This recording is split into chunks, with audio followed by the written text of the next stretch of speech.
particular, there are thousands and thousands of patterns for seamless circular yoke and raglan garments, and they're great projects. They're a ton of fun to knit. You can try them on as you go, and they're easy to design, and so there's lots of them that you can choose from. There are a couple of potential drawbacks with them though, and it's good to know what they are so you can make the right choice of project and make the right choice of yarn. Two potential issues. One is stretching and sagging, and the other one is to do with the construction and the shaping and the fit. There are 3 seamless garments in this issue, and so I thought it was worth talking through them to help you make the right choice of project and know what you're getting yourself in for. The first potential drawback is to do with the fabric itself, the stretching and the sagging of that. Seams in a garment impede stretching, and so a seamless garment, well, it doesn't have any seams, right? And so there's potential for droop there. And in particular, the risk areas are around the shoulders and the back of the neck. And so what you see with a seamless garment is that you've got movement in that section. There are a couple of ways to solve this problem. One of them is illustrated in Amy Christopher's Glaswegian sweater, which is absolutely fantastic because it shows you how stranded colorwork and the stranded colorwork yoke solves the problem. Because stranded colorwork, it takes the give out of the fabric, and so it helps it hold its shape. And this Lopi sweater from my wardrobe shows that very nicely here. So this yoke holds its shape absolutely perfect. You see it in Amy's sweater as well, and you don't have to worry about any droop on that. And this is also why we choose the yarns we do. The Lopi yarns and the Shetland yarns, they're lighter too, so there isn't so much weight to those garments. Carol Feller's Pistachio Saffron pullover on the surface could be a real problem for this because it's designed to be worn larger and looser, and it's worked in a fairly drapey fabric. And so my instant concern is, well, will it droop? I don't want it to droop because it fits beautifully and I wouldn't want it to get any bigger. But she's made a couple of really smart decisions which stop the droop, and that's to do with the neckline. She's got a really firm cast on at the neckline. She's used the cable cast on, which holds its shape, and she's actually even worked a secondary edging on top of that, which means that that's never moving, and so all of the weight of the garment is nicely held. And that's really the crux of the issue here. With a sweater like this, all of the weight of the garment is being held at that neckline. So if you've ever experienced a sweater, or even a t-shirt that's started to sag off your shoulders, slide off your shoulders and neck over time, it's because that neckline is expanding, and that's a hint that maybe what you need to do there is just firm the neckline up a little. Laura Chow's cardigan addresses this potential risk in a different way, and that's through a smart choice of yarn and a smart fabric. Because of the risk of stretching with these, you want a yarn that's stable. You want a yarn that doesn't have any give, and you also want a yarn that's quite light. And so we need to consider the properties of fibers. Cotton, for example, or silk or alpaca, these kinds of fibers are quite heavy compared to sheep's wool. And so if you're going to use a yarn like that, you're going to see more droop. You're going to see the more risk of sagging. And so Laura has smartly chosen a wool. But there's also something else in wool, because not all wools are created equal. Superwash wool, just by the virtue of the way the process of making something superwash works, is that some of wool's ability to hang on to itself is taken away. Superwash wools can be a little bit stretchy, a little bit droopy. And so what you want if you're choosing a superwash wool like Laura has done, because superwash is a smart choice, you want a yarn that's tightly twisted and that's got multiple plies. And the Cloudgate yarn that she's chosen has these properties, which is lovely. And indeed, it's even got a tiny bit of nylon content, and that nylon content is there for that too.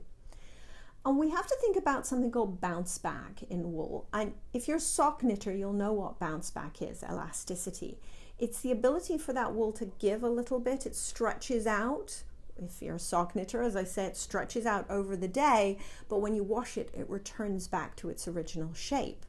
And so a wool that's not superwash has tons of that bounce back. So if it is, as you're moving around, stretching and giving, once you wash it, it will return to its original shape. The risk with a superwash is that it gives, but doesn't return to its original shape. So there's multiple plies and the tight twist and that nylon content really help. So that's a really smart yarn choice on Laura's part for her cardigan there. And then there's fabric to consider too, because it's not just about the yarn. And you have to match gauge. You're going to check your gauge, of course. And you're going to wash your swatch. And with these seamless garments, there's a couple of extra steps you might not be used to taking. The first is that I would strongly recommend you measure your gauge before and after washing. You're always going to match to your post-washing gauge. And I'm saying washing here. What I mean is that you're going to take your swatch that you make and you're going to wash it the way you intend to wash your finished garment, so you see how the fabric behaves. So measure before, give the swatch a bath, and if you're going to machine dry it, machine dry. If you're going to lay flat to dry, well, so here's a funny thing. I want you to hang your swatch. When it's still damp, hang it up, because you want to see how much that fabric and that yarn stretch and give with weight. So what I do is I take 5 or 6 clothes pegs and I peg it to my laundry rack.